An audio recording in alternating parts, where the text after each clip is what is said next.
Just a quick video here about renovating, restoring, or whatever you want to call it, my old plane. I don't know what number it is. It's a Stanley. I think it's 4.5 it's called. We'll be able to clean it down here. I got left out in the workshop near the ocean there, and I got sanded. I'm after cleaning down the face of it there a little bit, because I'm just after using it actually. The handle broke, oh God. I think it broke first time maybe in 1980s or something like that. Anyway, I bought it in 1978 when I was an apprentice. So I'm gluing it again. And if it don't work this time, I'm going to make a new one from hardwood. And if I do that, I'll make a different video about it. But I'm going to try and clean this one up anyway. Very simple. I think this thing is called the Frog, as far as I know. I'm sure I have some friends that are experts on planes. You take that. I'm taking that all out and cleaning everything up. I'm going to sand it down with 600 or maybe less, or down to low. Take out this. Got the blade. The blade is not the original blade. I've changed the blade because when I was an apprentice, we didn't have electric planes. I've cleaned that down, cleaned everything down, and we'll see how it turns out.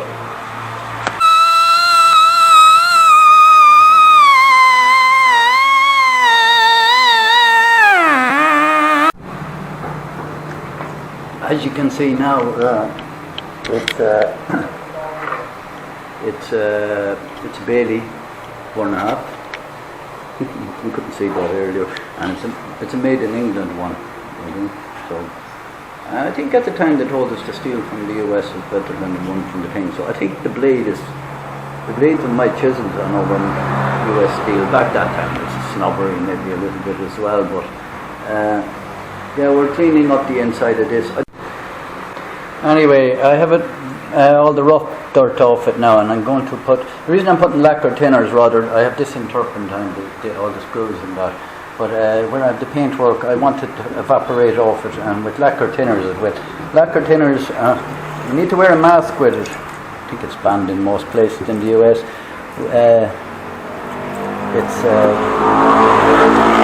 It's empty. There's not much left in it. Anyway, I'm going to clean up all the paintwork, the bright work, and then with a toothbrush. Have I got a toothbrush? I have a toothbrush. Toothbrush, clean. Okay. Now this is, I think it's called the Frog. Maybe I'm wrong, but anyway, I'm not going to Google it now. I'm in the middle of the job, and my hands are filthy. This surface really needs to be clean and level. And you'll do that on an oil stone, or some people might do it on very fine sandpaper, but I'll do it on the oil stone because my oil stone I know is perfectly level. And then this part here at the back, this part, not necessarily, you don't really adjust that very often. If you're adjusting the Frog itself, you shouldn't really have to adjust the Frog. I still need to clean some dirt out of there. I'll be putting oil on everything there.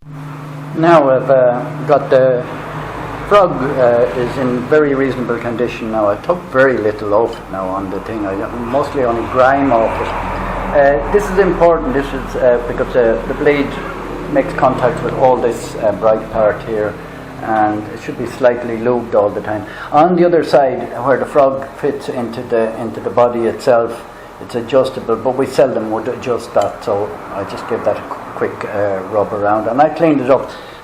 So that's all I'm doing with the Frog, and now I'm going back in. The blade is fairly clean already. Where's the blade here? I'm not going to grind it down to silver finish, but I will give it a sharpening alright, but I'm taking all the grime off it. This one is chrome on cast. There's not much I can do with it. I'm going to clean it, that's all. And this one, the body itself is the next job, so I'm going to clean up the body now.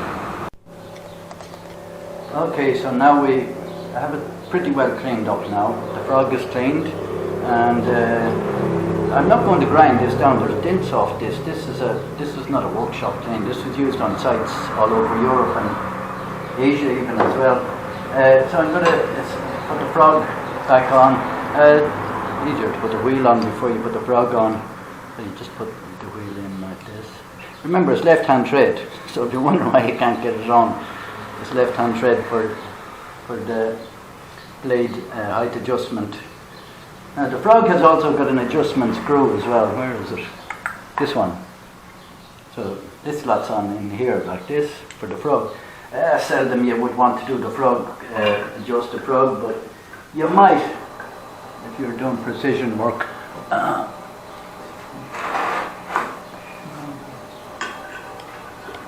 little bit fidgety, but we get the screw in there, start adjust, and then we put in the two.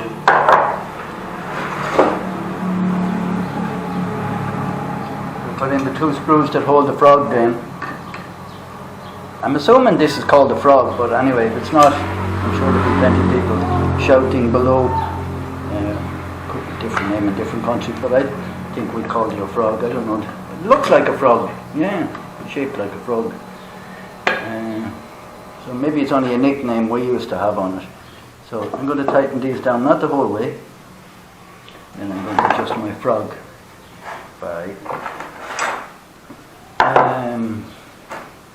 This would be like what you would do in a block plane when you'd be adjusting the front. So this one is going to.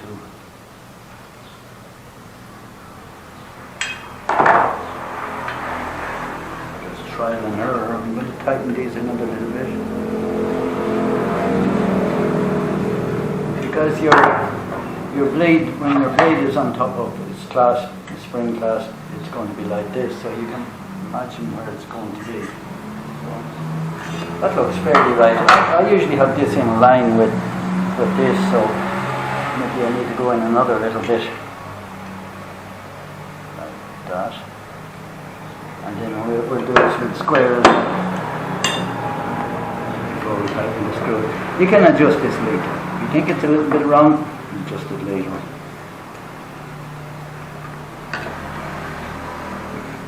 Well, this is a Bailey's. You can see it's Bailey's number 4.5. It's somebody, I saw a video there of somebody, and they have one from the 1800s, and the one from the 1800s is similar to the one from the 1800s is similar to this one, right? So it hasn't changed. They haven't changed it much in 100 years, right? And we're going to do it. We're going to put a little bit of oil in and everything we're doing here. I put some on underneath, just a little bit. Put too much on, it's going to hold on to the dust. Now I did put the handle together with normal wood glue. It broke 2 or 3 times before. It was never fixed properly, and it's not a good fit now. So I was going to use CA glue on it, but CA glue needs a good tight fit. So I think I'll be making a new one. There's lumps all of it. Look at it. It fell off scaffolding and everything many times. And someone else that borrowed it obviously tried to fix it as well because they put a nail in it. I would never put a little pin in it I pulled out. So now we put the blade back on. I didn't sharpen the blade. Well, I sharpened the blade earlier this morning. It needs a grind. And you get your screw here. And you hand tighten the screw first. And whatever you usually go for, I would be going for 1.5 millimeters or 2 millimeters. And then you swell at this one here, you level this over here, and then you come back. Is that good for your shaving size? And we use this one to tighten it. That's what we learned in school. Spring clip to tighten it. This handle, this thing was bent. I straightened it a little bit. Now this, I never took this off, ever. So this one has threaded on both ends. The screw never came out on me, so I'm going to put it in like this, something like this. Might never come out again. Anyway, it's off a little bit. The hole here, when they made this plane in the beginning, was off. I'm going to polish this just with some wax. Now, I should have put this back on before I put the plane together. So, really,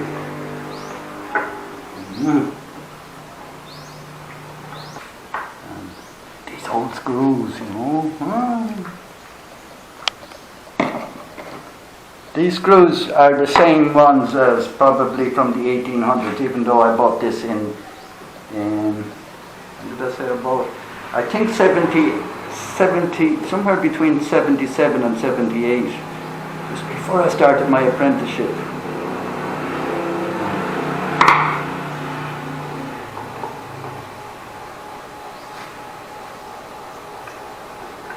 As I said, I probably will have to make a new handle for this, not because the glue won't work, it's because it's so much battering done on it over the years. It's not going in. This one first.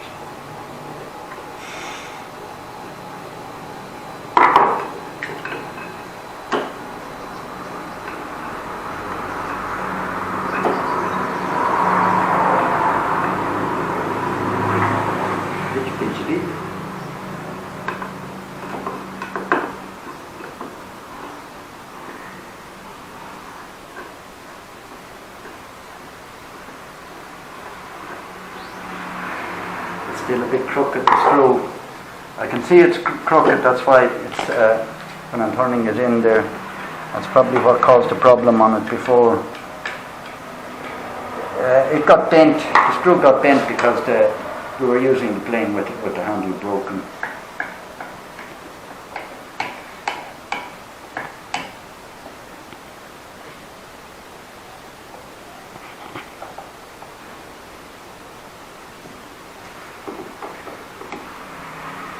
This is live TV, so this can break. It could break. Cramp in my hand now.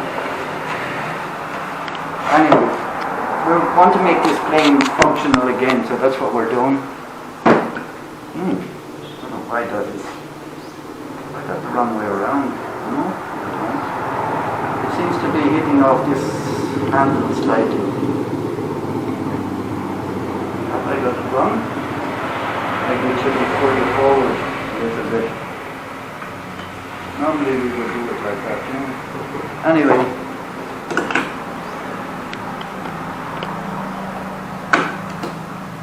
We're going to put the plain iron back on. It's not the original iron, but the iron here, it says it is a Stanley itself, the iron, and it's made in England as well. Not the UK, England. Same as on the front here, made in England. Now, we'll go back to where we were a minute ago before we forgot to put the handle on.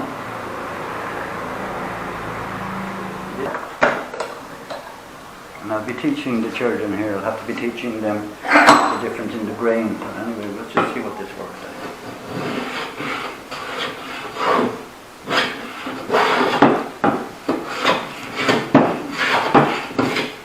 Straight.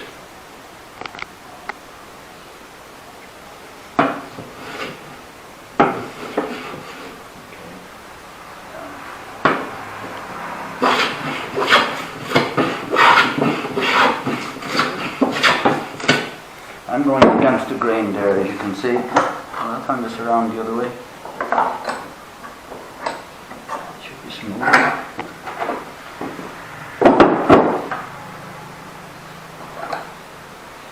It's smooth enough. The plane should be going better like that. Nice thin shavings, look. Or ringlets, you see?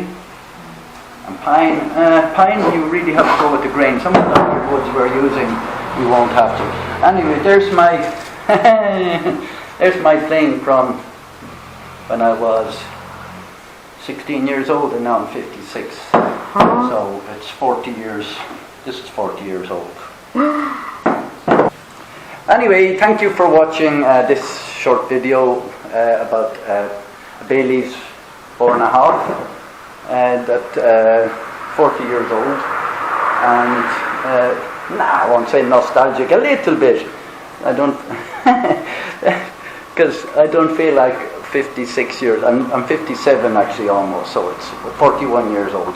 I was 16 when I started my apprenticeship, and I got it before then, so it's probably 42 years old. So from 1977, yeah. So it's 1977, and this is 2019. That's 42 years, yes. So it's a 42-year-old plane, but it's not like the workshop planes. This one was up on scaffolding and fell off scaffolding. It went on the boat to London, to England, and from Ireland to England. Came back on the boat.